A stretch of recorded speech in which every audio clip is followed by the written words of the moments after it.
A polícia do condado de Lancaster iniciou a busca pela família Crowe após uma chamada de uma vizinha. Ela informou que não via Matthew, Elizabeth e Sarah há vários dias. Inicialmente, os polícias presumiram que a família poderia ter saído por um curto período, por isso decidiram verificar a casa. Na primeira inspeção externa, tudo parecia normal. As portas e janelas estavam fechadas, os carros estavam na garagem. No interior, também nada levantou suspeitas particulares. A única coisa que os agentes notaram foi uma tarte por terminar na mesa da cozinha, que já tinha secado e rachado. Não havia sinais de luta ou arrombamento, então a polícia começou a procurar nas redondezas. Após 2 semanas de buscas infrutíferas em florestas, estradas e locais abandonados, tornou-se claro que a família não tinha simplesmente saído. A situação mudou quando, a 30 de julho de 2023, a polícia recebeu uma segunda chamada, desta vez do diretor da empresa Lancaster Electric Solutions, onde Matthew Crowe trabalhava. Ele informou que Matthew não aparecia no trabalho há mais de 2 semanas e não respondia aos contactos, o que era completamente atípico para ele. Foi após esta chamada que a polícia voltou à casa e, desta vez, realizou uma inspeção mais detalhada. A atenção dos detetives foi atraída por uma área suspeita do chão de cimento na cave, demasiado lisa e cuidadosamente coberta de pó, como se tivesse sido recentemente reparada. O chão foi verificado com um georradar, um dispositivo especial que, através de ondas de rádio, permite detectar alterações na estrutura do solo e cavidades ocultas. O georradar mostrou imediatamente uma anomalia clara. Sob uma camada relativamente fina de cimento, o aparelho registou uma quebra na homogeneidade, característica de uma betonagem recente e da presença de objetos estranhos. Sob o cimento, foram encontrados os restos mortais dos 3 membros da família Crowe. Agora, a polícia percebeu que não se tratava de um simples desaparecimento, mas de um crime cuidadosamente camuflado. Naquele momento, ninguém sabia que a solução estava muito perto, literalmente do outro lado da parede da casa vizinha. Até julho de 2023, a vida da família Crowe não era diferente da de outras famílias em Lancaster. Um subúrbio tranquilo, uma casa acolhedora e as tarefas diárias comuns. Os vizinhos conheciam-se bem, mas nada chamava especial atenção. Matthew Crowe, de 36 anos, trabalhava como eletricista na empresa Lancaster Electric Solutions. Os colegas consideravam-o uma pessoa responsável e calma, que não tinha conflitos no trabalho. Após o turno, ele regressava imediatamente para casa e raramente interagia com alguém fora da família. Elizabeth Crowe, sua esposa de 34 anos, ensinava inglês na Lincoln Middle School. Alunos e colegas falavam dela com carinho, considerando-a uma professora dedicada. A família mudou-se para Lancaster na primavera de 2022, acreditando que este lugar tranquilo seria mais confortável para criar a sua filha, Sarah. Todas as manhãs, Elizabeth levava Sarah à escola e depois ia para o trabalho. Às noites, a família passava-as geralmente em casa, sem eventos especiais ou convidados. No entanto, perto de maio de 2023, começaram a ocorrer pequenos, mas estranhos incidentes em casa. Mais tarde, já durante uma conversa com a polícia, uma amiga próxima de Elizabeth contou que ela se tinha começado a queixar do desaparecimento de objetos pessoais.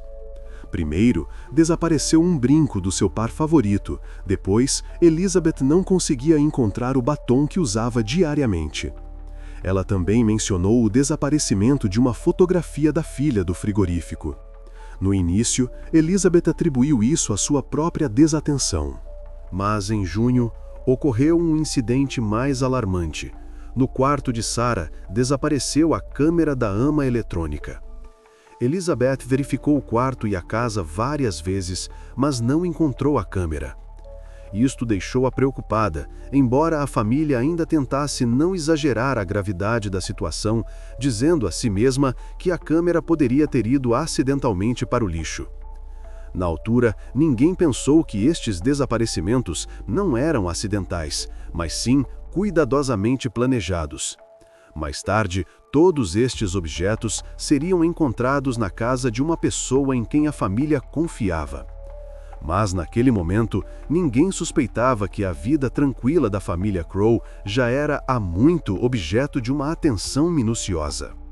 A 30 de julho de 2023, a polícia do condado de Lancaster abriu oficialmente o caso do desaparecimento da família Crowe. Nessa altura, já tinham passado mais de 2 semanas desde a primeira chamada da vizinha, que informou que não via Matthew, Elizabeth e Sarah há muito tempo. Então, logo após a chamada, os polícias foram à casa da família, realizaram uma breve inspeção, mas não encontraram nada que indicasse um crime ou uma situação de emergência. A casa estava trancada, as janelas e portas fechadas, os carros na garagem. Tudo parecia como se os moradores pudessem ter saído temporariamente sem avisar os vizinhos. No entanto, o tempo passava e não havia notícias da família Crowe. A polícia passou a buscas mais ativas.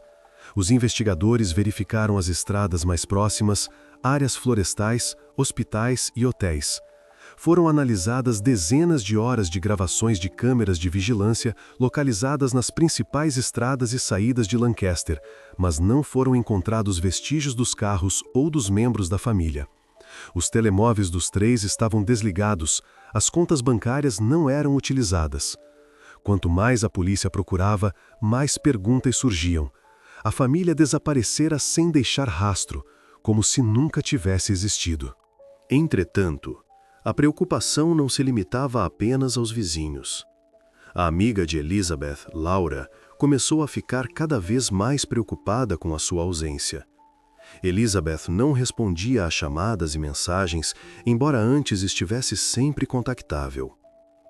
Laura trabalhava com Elizabeth na Lincoln Middle School e, em breve, contactou a administração da escola, expressando a sua preocupação. Lá, confirmaram que Elizabeth tinha estado no local de trabalho pela última vez a 14 de julho, após o que deixou de responder e não avisou da sua ausência. Isto era absolutamente atípico de Elizabeth, e a administração também ficou preocupada. A 30 de julho de 2023, a polícia recebeu outra chamada, que se tornou o fator decisivo para o início da investigação oficial. O diretor da empresa Lancaster Electric Solutions, onde Matthew trabalhava, informou que ele também não aparecia no trabalho desde meados de julho. Matthew sempre fora um funcionário responsável, que avisava com antecedência sobre quaisquer alterações no seu horário. Uma ausência tão súbita e inexplicável alarmou a direção. Agora, a polícia tinha 2 confirmações independentes e sérias de que ambos os cônjuges tinham desaparecido simultaneamente sem aviso prévio. Após receber esta informação, a polícia voltou à casa da família Crowe para uma segunda inspeção, mais detalhada. Agora, a casa parecia ainda mais abandonada do que antes. A caixa de correio estava a transbordar de correspondência e, junto à porta de entrada, acumulavam-se jornais e folhetos publicitários que ninguém recolhia há muito tempo. Os agentes tentaram novamente contactar os moradores, verificaram as janelas e contornaram a propriedade, mas continuaram a não encontrar sinais externos de invasão ou algo suspeito. Os vizinhos confirmaram que, desde a primeira visita da polícia, ninguém da família tinha aparecido. A casa permanecia silenciosa e vazia. Os investigadores contactaram novamente os familiares da família Crowe, tentando descobrir se Matthew e Elizabeth poderiam ter saído sem avisar, mas os parentes também estavam surpreendidos e preocupados. A falta de atividade nas contas bancárias e nos telemóveis nas últimas 2 semanas apenas reforçou as suspeitas da polícia de que a família poderia estar em sério perigo. Avaliando toda a informação recolhida, chamadas dos vizinhos, dos colegas da escola de Elizabeth e do empregador de Matthew, a ausência da família nas câmaras de vigilância e o silêncio absoluto por parte dos familiares, a polícia solicitou um mandado judicial para entrar à força na casa e realizar uma inspeção forense completa. O tribunal concedeu o pedido sem demora, compreendendo a gravidade da situação. Quando os agentes entraram oficialmente na casa, estavam preparados para encontrar um cenário desagradável. No entanto, o que descobriram minutos depois mudou completamente a sua percepção sobre a natureza deste caso. Quando os investigadores do condado de Lancaster desceram à cave da casa da família Crowe pela segunda vez, já compreendiam que o caso tinha tomado um rumo sério. Na primeira inspeção superficial, a cave não levantou suspeitas. Um espaço comum com frascos de conservas, ferramentas e objetos domésticos cobertos por uma fina camada de pó. No chão de cimento não se via nada de invulgar, nem vestígios de reparações, nem danos, nem desordem. Antes de começar a inspecionar a cave, a equipe de investigação verificou cuidadosamente os quartos superiores da casa. Os cômodos do primeiro e segundo andares pareciam intocados. Os quartos estavam em ordem, os objetos pessoais nos seus lugares, não foram encontrados sinais de luta ou invasão. Só depois de os detetives se certificarem de que não havia nada de invulgar nos andares de cima, é que se deslocaram para baixo, para a cave, decidindo examiná-la mais detalhadamente. No entanto, em investigações deste tipo, realiza-se sempre uma inspeção forense aprofundada. Para isso, foram chamados especialistas da CSI, que deveriam identificar detalhes invisíveis a olho nu. Os agentes do Departamento Forense começaram com uma verificação geral da cave, utilizando um georradar, equipamento especializado para sondagem subsuperficial, capaz de detectar cavidades, alterações na densidade do solo e objetos estranhos sobre diversas coberturas. Inicialmente, o aparelho mostrava uma estrutura uniforme da base de cimento em toda a área da cave. Mas assim que o perito apontou o georradar para o canto mais afastado do compartimento, o ecrã do aparelho registou instantaneamente um detalhe invulgar, uma anomalia claramente definida na estrutura do chão. A radiografia mostrou que a área do chão no canto da cave tinha uma densidade e espessura completamente diferentes em comparação com as restantes áreas. Além disso, o georradar registrou a presença de cavidades e objetos estranhos de forma irregular sob uma camada relativamente fina de cimento.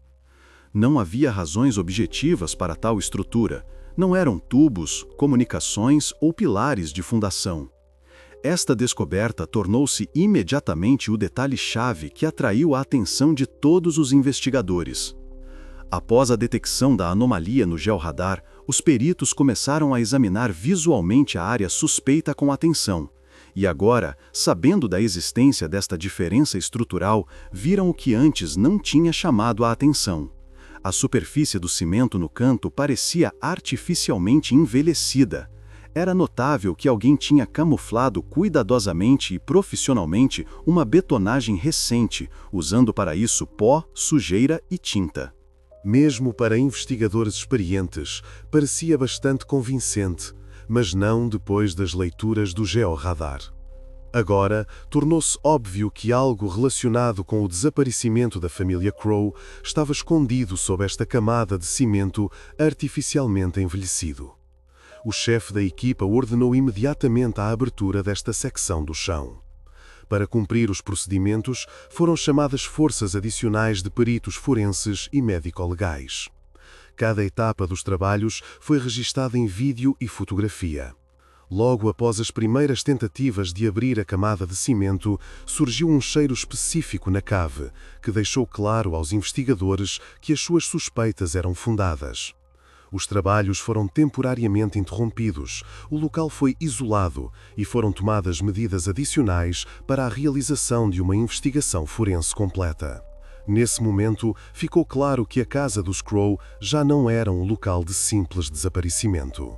A cave transformou-se no centro da investigação e a abertura da secção do chão na sua etapa crucial. O que estava escondido por trás do cimento artificialmente envelhecido mudou completamente a natureza e a escala do caso. Enquanto os peritos na cave continuavam a quebrar cuidadosamente a área suspeita do cimento, a equipe de investigação começou a interrogar os vizinhos.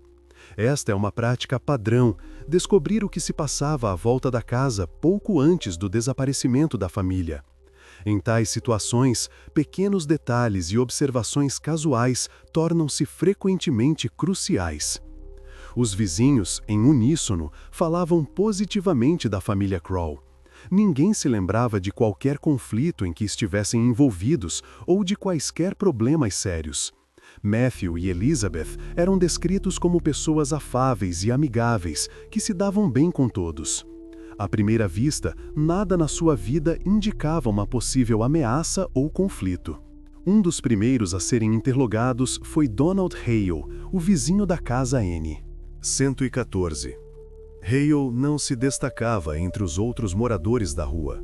Tinha 43 anos, vivia sozinho, comunicava de forma calma e educada. Os vizinhos descreviam-no como uma pessoa reservada, mas absolutamente inofensiva, sempre pronta a ajudar em questões domésticas. Em comparação com os outros interrogados, parecia uma testemunha perfeitamente normal e que não chamava a atenção. Durante a conversa com os polícias, Donald contou calmamente que, pouco antes do desaparecimento da família, viu acidentalmente Matthew numa conversa tensa com um colega de trabalho.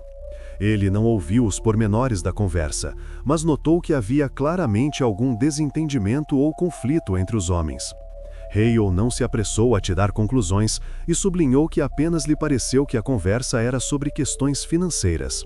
Não forneceu qualquer pormenores extras ou suposições, apenas uma observação breve e ponderada. Para os investigadores, esta foi a primeira pista concreta a ser verificada. A informação foi imediatamente transmitida a outra equipa operacional, que começou a investigar preliminarmente a identidade do colega de Matthew, chamado Mark. Claro que, nesse momento, ninguém declarou Mark como suspeito. Era um procedimento padrão, recolher dados para posterior verificação do seu possível álibi e da sua relação com o desaparecido. Paralelamente, os trabalhos na cava aproximavam-se do momento decisivo. A abertura da cobertura de cimento exigia a atenção de todo o grupo principal de peritos forenses. Até que os trabalhos na cava estivessem concluídos e os peritos tirassem as suas conclusões, os investigadores não podiam tomar quaisquer medidas radicais. Continuaram a interrogar sistematicamente outros vizinhos, reunindo um quadro geral dos últimos dias da família Crow. Entretanto, Donald Hale permanecia calmamente perto da sua casa. Ele conversava periodicamente com os vizinhos, observando o trabalho da polícia sem nervosismo ou curiosidade excessiva. O seu comportamento parecia natural e não levantava quaisquer suspeitas. Quando os peritos na cave finalmente abriram completamente o cimento, a sua descoberta mudou todo o rumo da investigação. Sob a camada de cimento artificialmente envelhecido, foram encontrados os restos mortais de 3 pessoas, que em breve foram preliminarmente identificadas como Matthew, Elizabeth e Sarah Crow. A partir desse momento, ficou claro que o desaparecimento da família já não podia ser considerado um simples incidente. Os acontecimentos adquiriram uma escala completamente diferente e a versão baseada nas palavras de Hale ficou temporariamente em segundo plano. Mas, pouco tempo depois, o vizinho silencioso da casa número 114 voltou a estar no foco da investigação, desta vez por uma razão completamente diferente. Enquanto os investigadores continuavam a investigar Mark, o colega de Matthew perderam de vista uma questão importante relacionada com a logística. Ninguém, nos primeiros dias, pensou em como o suspeito poderia ter transportado uma quantidade tão grande de cimento para a cava da casa dos Crow sem ser notado. Os peritos forenses notaram imediatamente que o cimento na cava tinha sido colocado recentemente, mas era impossível determinar a data exata no local. Eram necessárias análises laboratoriais para estabelecer quando exatamente os trabalhos foram realizados. Enquanto a investigação aguardava os resultados, a sua atenção continuava focada no conflito entre Mark e Matthew. Entretanto, outra equipa operacional começou a examinar as gravações das câmaras de videovigilância localizadas perto das casas da família Crow e dos seus vizinhos. Durante a verificação, a atenção dos polícias foi atraída por imagens captadas na noite de 16 para 17 de julho. A câmara da casa número 109, situada mesmo em frente, registou claramente uma atividade invulgar perto da garagem de Donald Hale. Às 2h17 da manhã, a porta da garagem de Hale abriu-se. Na gravação, apareceu o próprio Donald, empurrando lentamente um carrinho de mão de construção pesadamente carregado. Ele dirigiu-se para o beco estreito entre a sua casa e a casa dos Crow e, alguns minutos depois, regressou já com o carrinho vazio.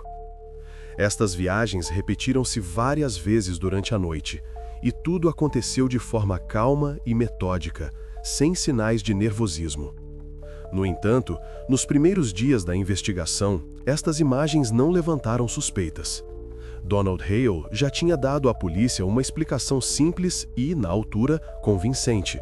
Ele estava ajudando Matthew a betonar um caminho de jardim, e escolheram a noite devido ao forte calor de julho, para que o cimento não secasse antes do tempo. Para confirmar as suas palavras, Hale até apontou para um pequeno caminho recentemente betonado perto da casa dos Crows. Esta explicação parecia bastante plausível e não levantou quaisquer questões adicionais aos patrulheiros, pelo que as gravações de vídeo foram arquivadas. Um ponto importante que os investigadores ignoraram na altura foi a escala dos trabalhos. Para um pequeno caminho de jardim, era necessário muito menos material do que a quantidade de cimento que mais tarde foi encontrada na cave. Uma noite e algumas viagens de carrinho de mão não poderiam assegurar a betonagem de uma área tão grande.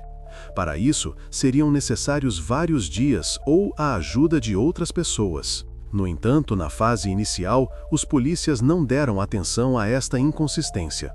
Entretanto, o próprio Hale comportava-se de forma calma e natural.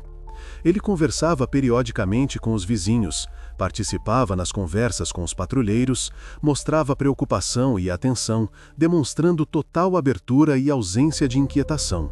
O seu comportamento não levantou questões à investigação, pois toda a sua atenção continuava direcionada para a aversão com Mark. Passados alguns dias, os resultados da análise laboratorial ficaram conhecidos. A análise mostrou que o cimento na cave da casa dos Crow foi colocado ao longo de vários dias. Isto contradizia completamente as palavras iniciais de Hale, que afirmava que os trabalhos foram realizados apenas numa noite, de 16 para 17 de julho, e diziam respeito apenas a uma pequena secção do caminho no quintal. Depois disto, os polícias voltaram a analisar as gravações de vídeo anteriormente ignoradas. Agora, as palavras e ações de Hale, que inicialmente pareciam naturais e lógicas, tornaram-se a primeira pista séria no caso.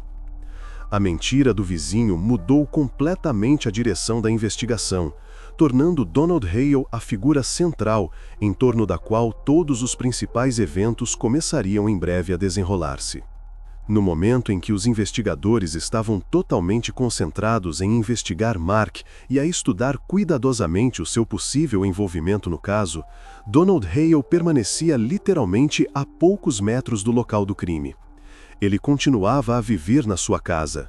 Nem quisessem imaginar. 114, localizada muito perto da casa dos Crow, onde os peritos forenses recolhiam provas cruciais.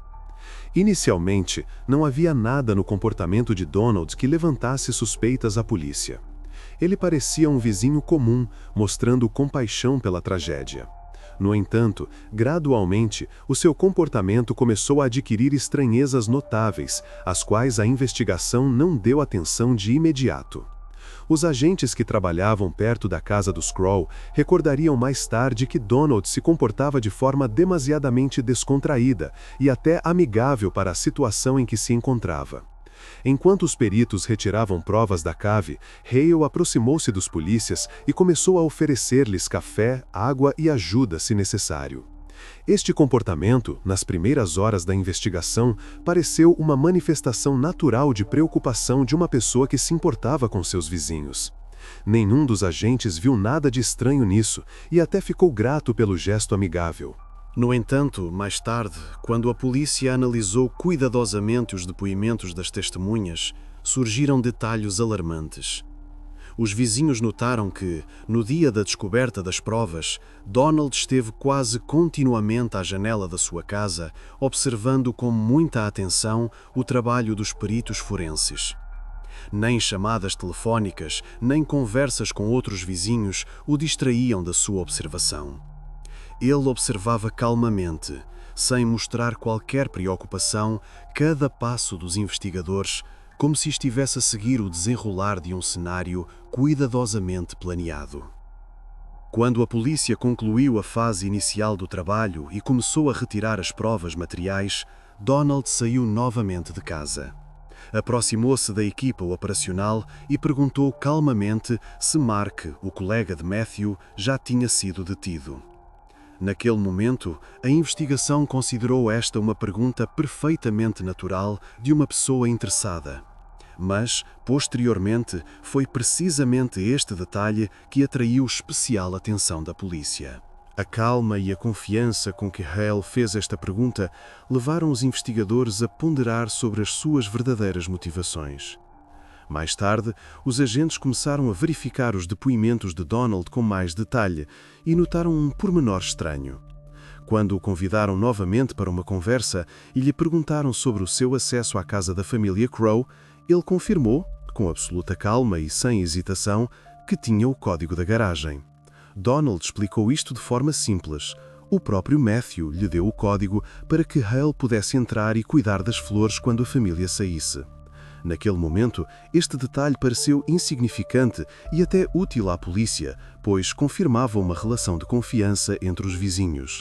Só muito mais tarde se tornou claro que era precisamente esta explicação que dava a Donald a possibilidade de entrar na casa sem impedimentos e passar despercebido. No contexto do trabalho ativo dos investigadores sobre a versão com Mark, a confiança de Hale parecia perfeitamente natural. Ele não mostrava o menor sinal de nervosismo, não evitava a comunicação e parecia uma testemunha aberta e conscienciosa. Foi por isso que o seu comportamento não levantou quaisquer questões durante muito tempo.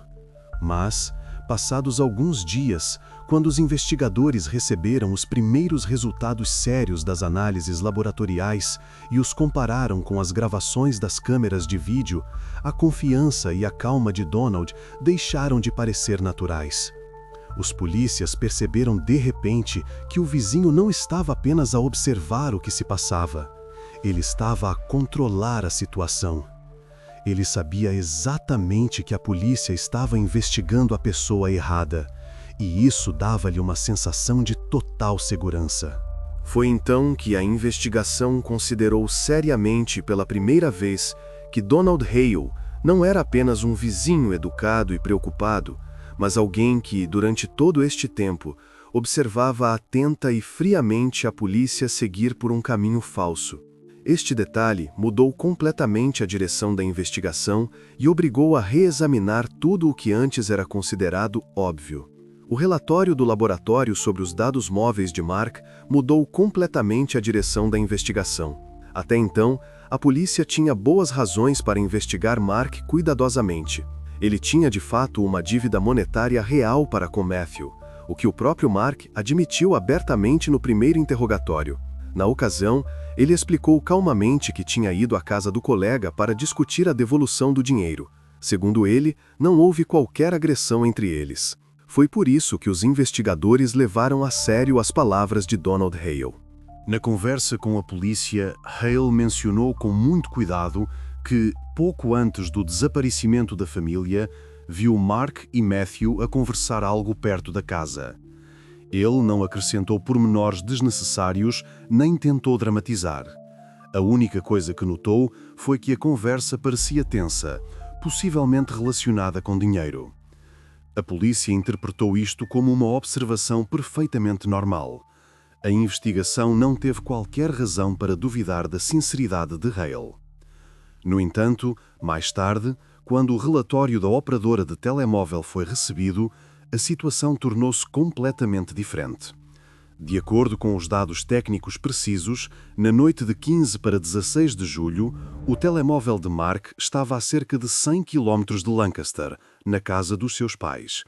O aparelho ligava-se regularmente às estações base, recebia ativamente chamadas e mensagens e também se ligava ao Wi-Fi de casa. Esta informação excluía completamente a sua presença física na casa dos Crowe no período do seu desaparecimento. Os investigadores perceberam que, até aquele momento, não tinham uma data e hora exatas do crime. A família simplesmente deixou de aparecer no trabalho e de atender chamadas a partir desse período. Os dados técnicos obtidos permitiram retirar completamente a suspeita sobre Mark. Ficou claro, ele não podia ter qualquer relação com o que aconteceu à família. Agora, a investigação tinha uma nova e muito mais complexa questão. Por que razão Donald Hale apontou para Mark? Mesmo considerando a cautela dos seus depoimentos, a polícia levou estas palavras a sério e direcionou todos os seus recursos para a verificação de uma única versão. Os investigadores decidiram rever novamente os pormenores das primeiras conversas com Hale. Ao rever os materiais, os detetives descobriram um detalhe importante. Do seu terreno, Donald não podia fisicamente ver e ouvir claramente a conversa entre Mark e Matthew, que ocorreu no quintal atrás de uma cerca alta. Além disso, as câmeras das casas vizinhas também não podiam confirmar as suas observações, pois o seu ângulo de visão não permitia ver o interior do quintal. Mas na primeira conversa, Donald falou como se tivesse observado o encontro com bastante confiança, embora com cautela. Isto levou os investigadores a questionarem-se se Hale poderia ter visto ou ouvido alguma coisa, ou se fez a sua suposição deliberadamente. Aos poucos, o quadro começou a clarear-se. Agora, tornou-se claro que a calma e a precisão nos depoimentos de Donald poderiam não ser acidentais. Os investigadores começaram a interpretar o seu comportamento de forma diferente. Talvez ele os tenha empurrado consciente e subtilmente para que todas as forças se concentrassem em Mark, sem levantar quaisquer suspeitas sobre si próprio.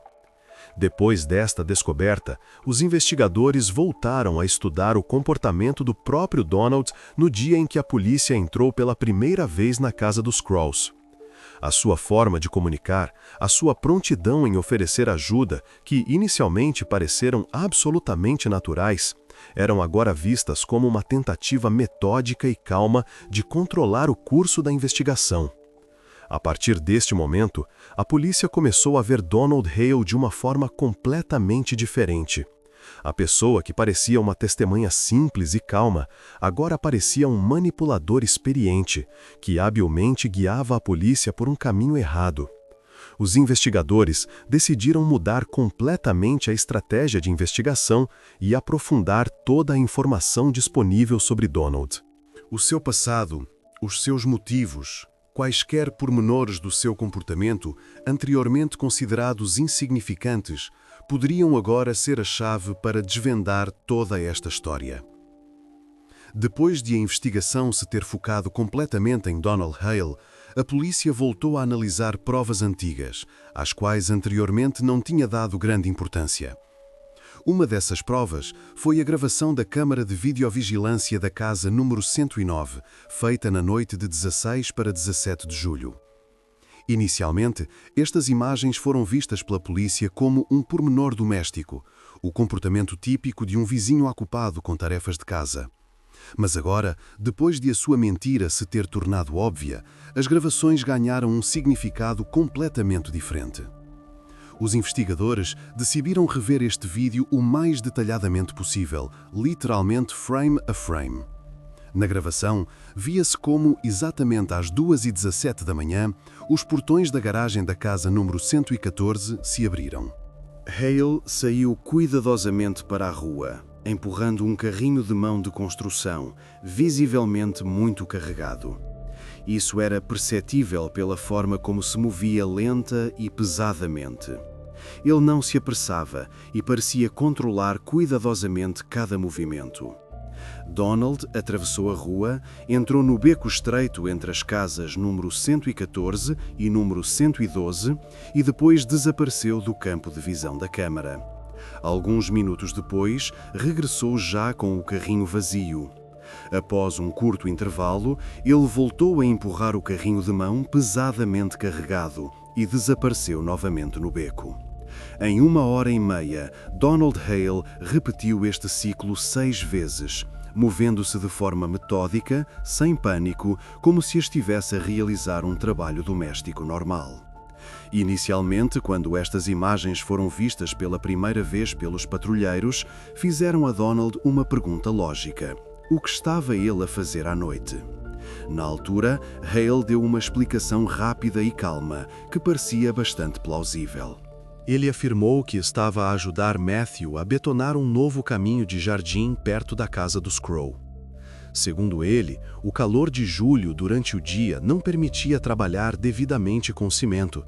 A mistura secava demasiado rápido, por isso decidiram fazer o trabalho à noite, para obter uma betonagem lisa e de qualidade. Quando os patrulheiros verificaram o quintal da casa dos Crow, encontraram de fato um caminho estreito, recém-betonado, que ia da garagem ao portão. O caminho parecia realmente novo, as bordas ainda estavam claras, sem fissuras ou sujidade. A polícia não teve qualquer razão para duvidar da explicação de Hale. Naquele momento, este episódio foi encerrado como totalmente explicado e não levantando suspeitas.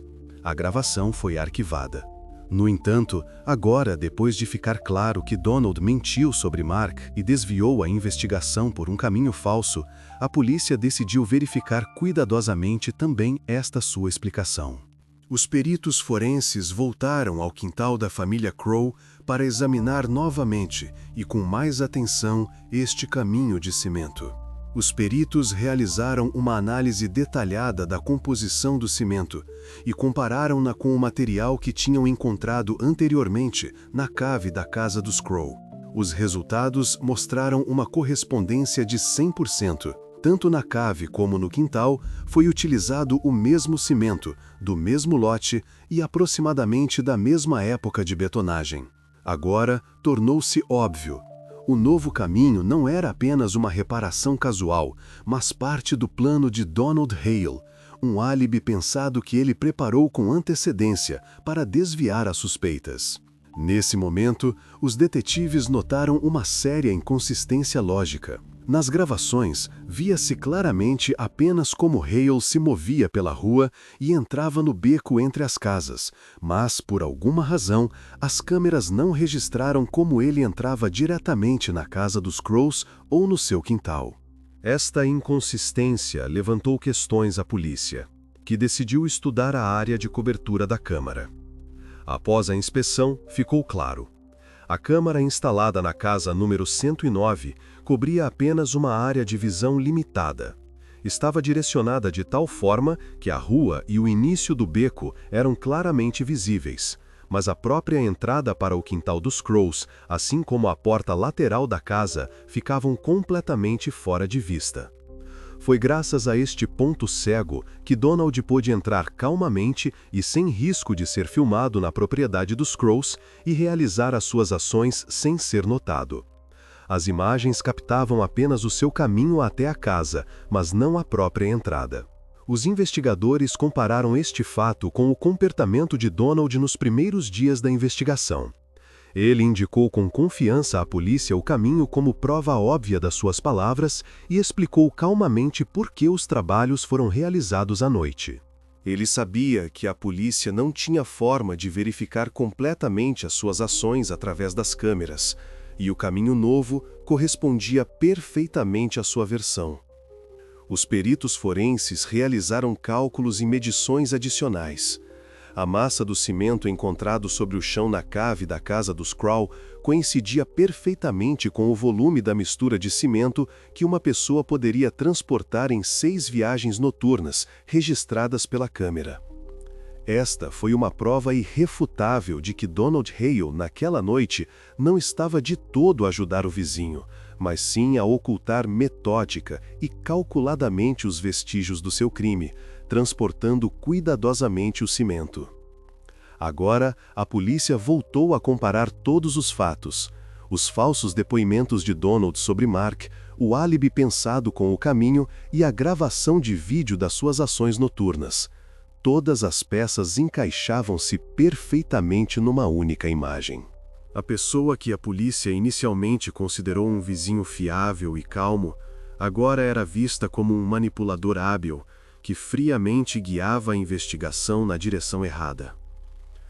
Tendo reunido todas as provas, os detetives obtiveram um mandado judicial para revistar a casa número 114, pertencente a Donald Hale. O documento foi assinado sem demora, pois a investigação conseguiu argumentar de forma convincente a necessidade desta medida. Agora que o mandado estava nas mãos da polícia, tornou-se óbvio que a investigação se aproximava da fase final.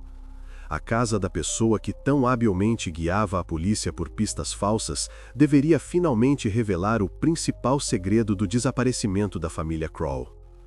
Os detetives preparavam-se para entrar na casa de Donald Hale, sabendo que, após este passo, já não teriam margem para erro. 8 de agosto de 2023, 6h15 da manhã. Os carros da polícia pararam em frente à casa número 114, onde residia Donald Hale. O mandado de busca foi oficialmente executado. Donald abriu a porta aos agentes rapidamente, como se esperasse a sua chegada, embora a expressão do seu rosto revelava perplexidade e preocupação. Ao mesmo tempo, ele tentava manter-se o mais calmo possível, sem emoções excessivas, repetindo que estava totalmente disposto a ajudar a polícia e não entendia por que era necessário realizar uma busca precisamente na sua casa. A equipa operacional dividiu-se em várias equipas e começou imediatamente a trabalhar para verificar simultaneamente diferentes áreas da casa. A primeira área foi a garagem. Os investigadores examinaram cuidadosamente cada prateleira e cada canto. Em breve, a atenção dos peritos forenses foi atraída por ferramentas de construção, espátulas e pequenas pás, nas quais se conservavam restos de mistura de cimento seca. Tendo em conta as recentes descobertas na casa da família Crow, as ferramentas foram cuidadosamente embaladas e enviadas para análise laboratorial, para confirmar definitivamente a sua ligação com a betonagem encontrada na cave da família desaparecida. Entretanto, outro grupo inspecionava a cozinha. Todo o espaço estava perfeitamente limpo, praticamente estéril. No entanto, no lava-louça, os peritos notaram um objeto estranho, um simples garfo de metal, que não se enquadrava no quadro geral. Após comparação com todos os conjuntos de talheres da casa, os investigadores confirmaram que o garfo encontrado não pertencia a Ailey. Este pequeno objeto adquiriu rapidamente um significado especial, pois poderia indicar diretamente a presença de outra pessoa na casa de Donald ou, pelo contrário, a sua presença noutra casa. O garfo foi imediatamente apreendido para verificação de ADN e impressões digitais. O próprio Hale observava atentamente o que se passava, tentando manter a calma exterior, mas a cada nova descoberta parecia mais tenso. Ele fazia frequentemente aos agentes perguntas do mesmo tipo sobre o que exatamente procuravam e por que na sua casa. Mas os polícias respondiam evasivamente, não revelando detalhes da investigação. O seu nervosismo aumentava. Ele deixou de esconder a sua preocupação, olhando cada vez mais para os lados e controlando constantemente as ações dos polícias. A atenção principal estava focada no quarto, localizado no segundo andar da casa. Aqui, um grupo de investigadores começou a inspecionar metodicamente os móveis e os objetos pessoais de Donald. Ao verificar a mesa de cabeceira, um dos agentes descobriu uma gaveta superior, cujo conteúdo mudou instantaneamente o rumo de toda a investigação. Dentro da gaveta, cuidadosamente arrumados e embrulhados em tecido, estavam objetos pessoais que claramente não pertenciam ao dono da casa. A primeira descoberta, um único brinco de prata, que, segundo dados preliminares, poderia pertencer a Elizabeth Crow. Em seguida, o investigador retirou cuidadosamente uma pequena fotografia amadora, na qual estava representada Sarah Crow. Era precisamente esta fotografia que, como a amiga de Elizabeth tinha relatado anteriormente, desaparecera da sua casa pouco antes do desaparecimento da família. O objeto seguinte era um tubo de batom de uma marca e cor conhecidas, idêntico ao que tinha sido anteriormente declarado como desaparecido de Elizabeth. No entanto, a prova mais importante foi uma pequena câmera eletrônica de uma ama eletrônica, embrulhada separadamente. Os peritos forenses confirmaram rapidamente o número de série do dispositivo. Era a mesma câmera de vídeo que desaparecera algumas semanas antes da tragédia da casa dos Crow. Quando os polícias informaram Hale sobre o que encontraram, ele deixou de manter a calma aparente e começou a justificar-se. Ele afirmou que era a primeira vez que via aqueles objetos e até sugeriu que poderiam ter sido plantados de propósito para desviar a investigação por um caminho errado. Donald assegurava aos polícias que estavam a tentar incriminá-lo, mas esta versão parecia extremamente improvável, dada toda a situação e a forma cuidadosa como os objetos encontrados estavam escondidos. Apesar da reação exaltada do suspeito, os investigadores notaram que as suas palavras não pareciam convincentes. Pelo contrário, as justificações e o nervosismo de Donald confirmavam as suspeitas, em vez de as dissipar. Agora, a polícia tinha em mãos um conjunto concreto de provas que ligavam Hale à família desaparecida. Cada objeto encontrado provava que o suspeito, de alguma forma, teve acesso aos objetos pessoais da família Crow muito antes de eles deixarem de responder aos contactos. No entanto, os investigadores sabiam que a sua investigação ainda não estava concluída. Até o momento, os corpos encontrados anteriormente sob o cimento na cave da casa da família Crow não tinham sido oficialmente identificados. Os polícias só podiam supor a quem pertenciam. Mas agora, após as descobertas na casa de Hale, a certeza de que a família desaparecida tinha de fato sido assassinada aumentou consideravelmente. Agora, a polícia enfrentava uma nova fase da investigação, focada na identificação final dos restos mortais e na confirmação da ligação direta do suspeito com o crime. O que parecia impossível há alguns dias, agora tornara-se óbvio. Donald Hale já não era uma simples testemunha ou um vizinho calmo. As suas ações, as provas encontradas e o seu comportamento indicavam que a investigação tinha entrado na reta final. Já não havia caminho de volta. Restava apenas confirmar o que os polícias já consideravam óbvio. Donald Hale, que se tornou o centro das atenções da polícia, até o último momento parecia o habitante mais comum de Lancaster. Mas, após as últimas descobertas, os investigadores começaram a estudar o seu passado mais cuidadosamente. No momento da investigação, Donald tinha 43 anos. Nunca fora casado, vivia sozinho e não mantinha laços estreitos com os vizinhos. A casa número 114 foi-lhe deixada pelos pais e desde então vivia de forma reservada, sem quaisquer conflitos notáveis com quem o rodeava. Hale trabalhava como operário indiferenciado, mudando frequentemente de emprego sem se fixar em nenhum por muito tempo. No entanto, ao verificar os arquivos, surgiu uma queixa esquecida de uma vizinha de 2021. A mulher declarou que tinha notado repetidamente Donald à noite perto das suas janelas e estava convencida de que ele a observava. Na altura, a polícia não encontrou provas, a queixa foi arquivada e, em breve, esquecida. Agora, depois da descoberta dos objetos pessoais da família Crow no quarto de Hale, este caso ganhou um significado completamente diferente.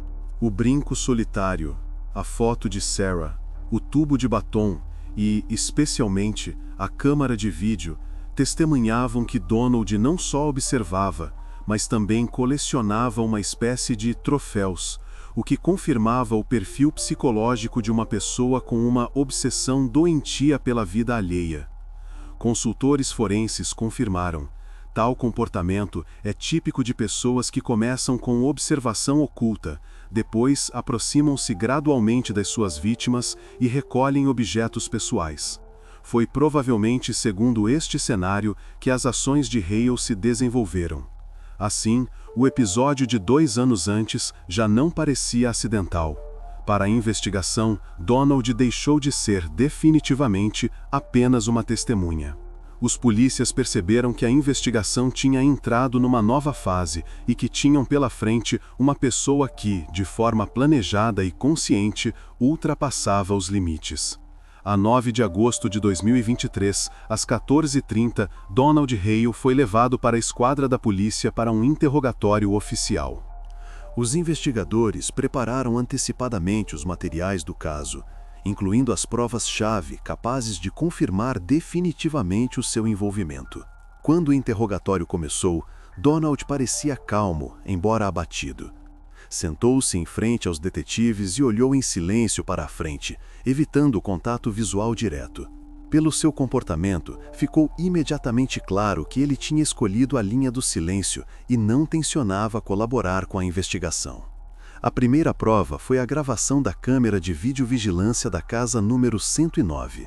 Nela, via-se claramente Hale a transportar repetidamente uma pesada mistura de construção em direção à casa da família Crow.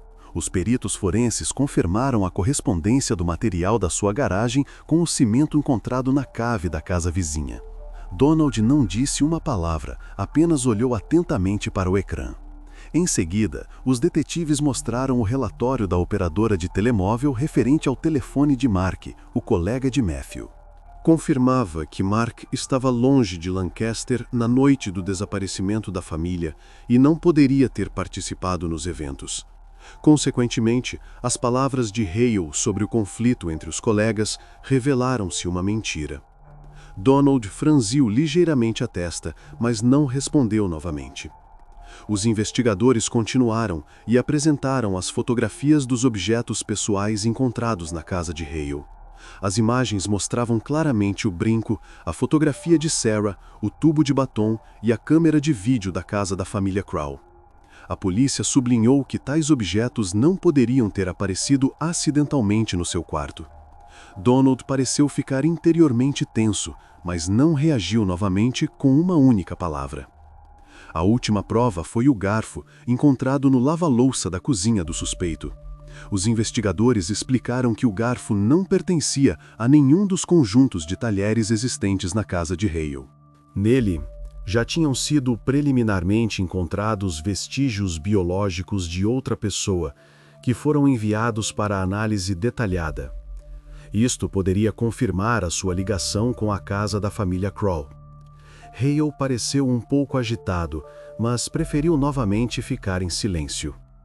No entanto, apesar de todas as provas apresentadas, Donald Hale continuou a evitar taticamente uma resposta. Ele não fazia perguntas, não tentava justificar-se e não reagia às palavras dos investigadores. Os detetives tentaram várias abordagens, desde a pressão a apelos diretos à cooperação, mas nada funcionou. Hale permaneceu absolutamente indiferente a tudo o que lhe foi mostrado. Os investigadores sabiam que cada prova individual era importante por si só, mas só o conjunto delas poderia garantir a irrefutabilidade da acusação. A gravação com o carrinho de mão, a mentira sobre Mark, os objetos pessoais da família encontrados na sua casa e os vestígios biológicos no garfo formavam, em conjunto, uma base probatória sólida.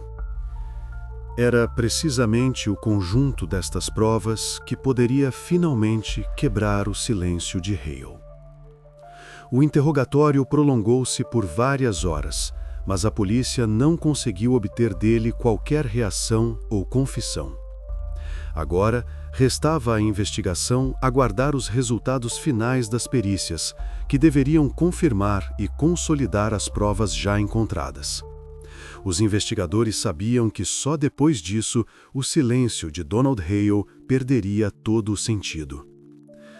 Na manhã de 12 de agosto de 2023, chegaram do laboratório os resultados da análise de ADN. O relatório foi imediatamente entregue ao detetive-chefe que liderava a investigação. O gabinete estava silencioso. Os investigadores esperavam em silêncio a divulgação dos resultados. Todos sabiam que era naquele momento que o caso da família Crow ganharia uma direção clara. No centro das atenções estava novamente aquele mesmo garfo que fora encontrado na casa de Donald Hale. Inicialmente ninguém lhe deu grande importância, mas agora a perícia mudou o rumo da investigação. Primeiro, os peritos confirmaram que no garfo foram encontrados restos de comida. Estas partículas coincidiam totalmente com a tarte que ficara na casa da família desaparecida. Agora, já não restavam dúvidas de que o talher pertencia à família Crow. Em seguida, o relatório indicava que na superfície do garfo se conservavam vestígios biológicos mistos. O perfil genético destes vestígios coincidia totalmente com o ADN de Donald Hale. Além disso, os peritos encontraram no cabo do talher impressões digitais nítidas de Matthew Crow. Assim, ficou irrefutavelmente provado que Hale tocou no garfo da casa dos vizinhos desaparecidos já depois de a família ter deixado de responder aos contactos. Os peritos forenses esclareceram imediatamente: é impossível determinar a hora exata do aparecimento dos vestígios biológicos. No entanto, o próprio fato de um garfo alheio ser encontrado na casa de Hale confirma inequivocamente a sua presença na casa da família após o seu desaparecimento. Esta informação tornou-se um ponto de viragem para a investigação. Logo após receber o relatório, os detetives chamaram Hale a um novo interrogatório. Quando lhe comunicaram os resultados da análise, ele não mudou de comportamento. Donald continuou em silêncio, não reagindo de forma alguma aos fatos apresentados, não tentando contestar ou explicar o que quer que fosse. Os investigadores já estavam habituados à sua tática silenciosa, e agora ela parecia apenas confirmar que ele não tinha nada a contestar. Agora, a polícia possuía um conjunto irrefutável de provas. As gravações de vídeo das viagens noturnas com o carrinho de mão, as ferramentas com vestígios de cimento, os objetos pessoais da família encontrados no quarto de Hale e, finalmente, o garfo com os seus vestígios biológicos, tudo se encaixava numa imagem única e convincente. Restava à investigação um passo: a confirmação oficial de que os restos mortais encontrados na cave pertenciam de fato à família Crow. Só depois disso, a investigação poderia ser finalmente concluída, pondo um ponto final no caso que abalou toda Lancaster.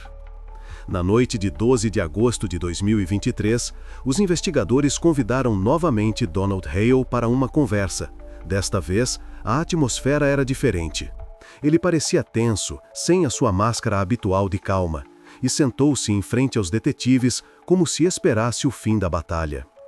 Hale contou que observava a família Crow desde maio.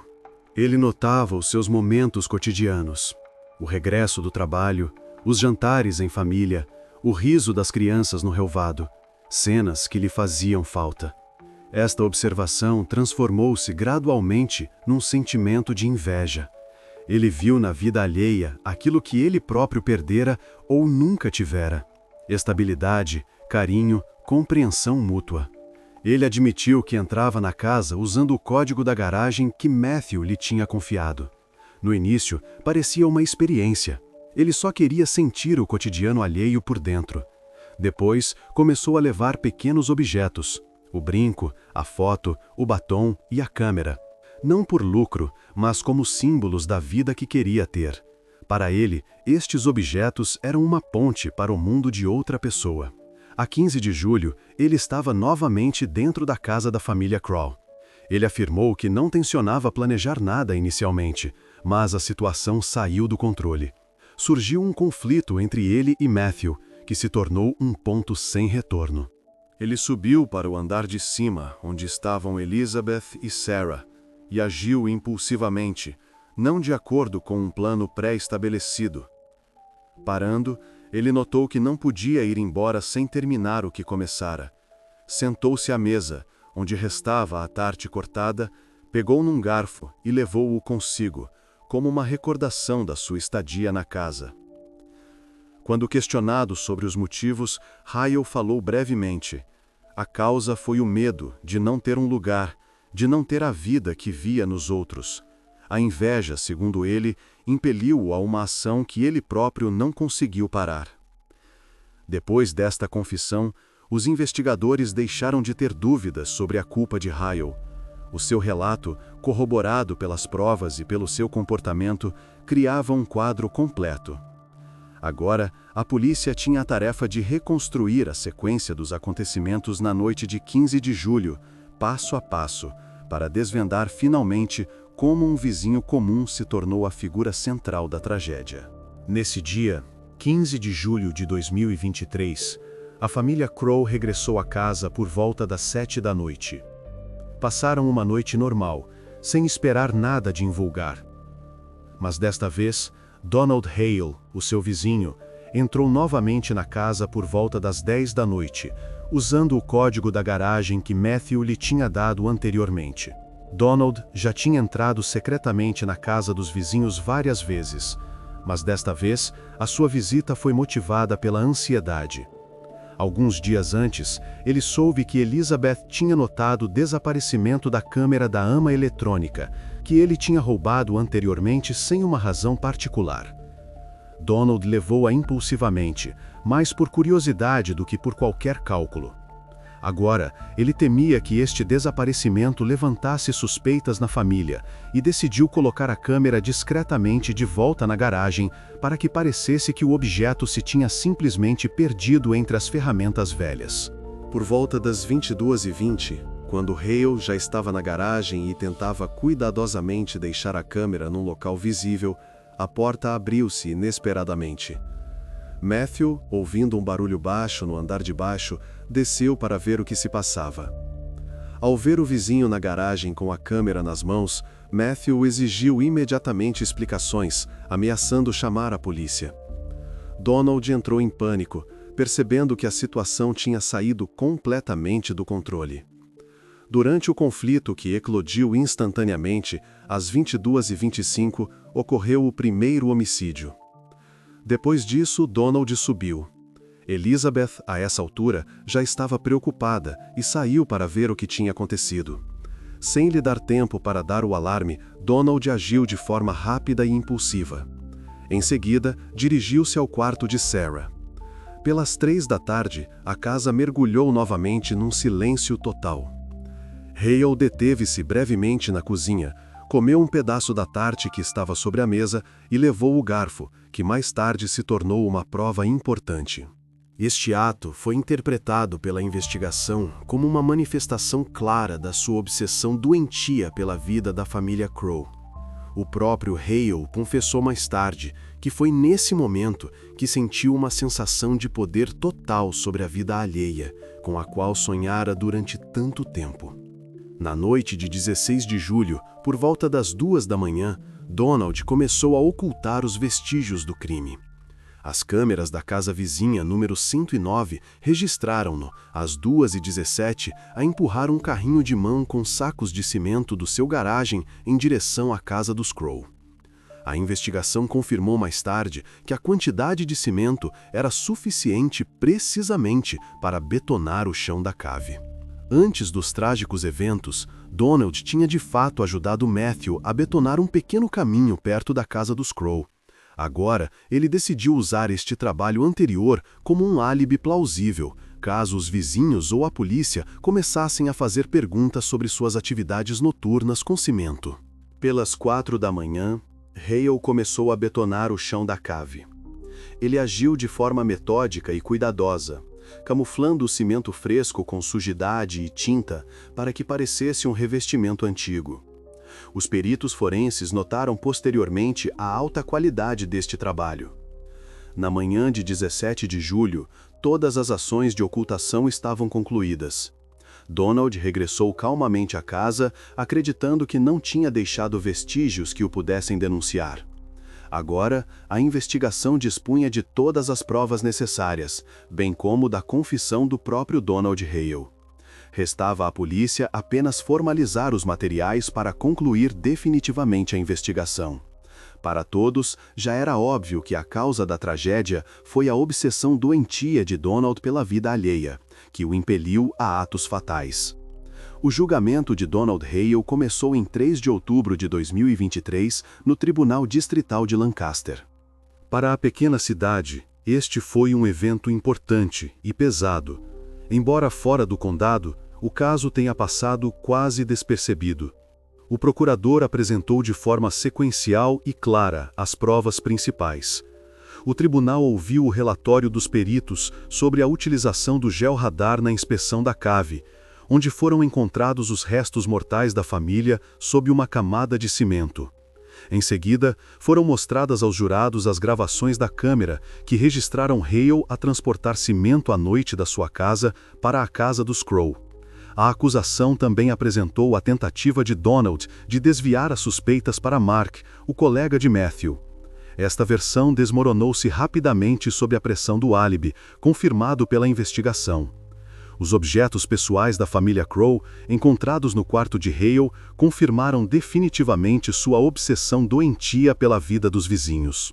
A última prova foi a análise de ADN do garfo, encontrado na cozinha da casa de Hale, no qual havia vestígios de ambos os homens.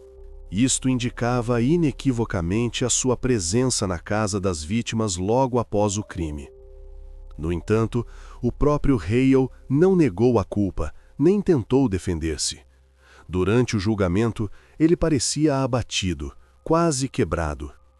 Donald admitiu que a tragédia ocorreu impulsivamente e repetiu várias vezes que não planejou tal desfecho e que lamentava profundamente o sucedido.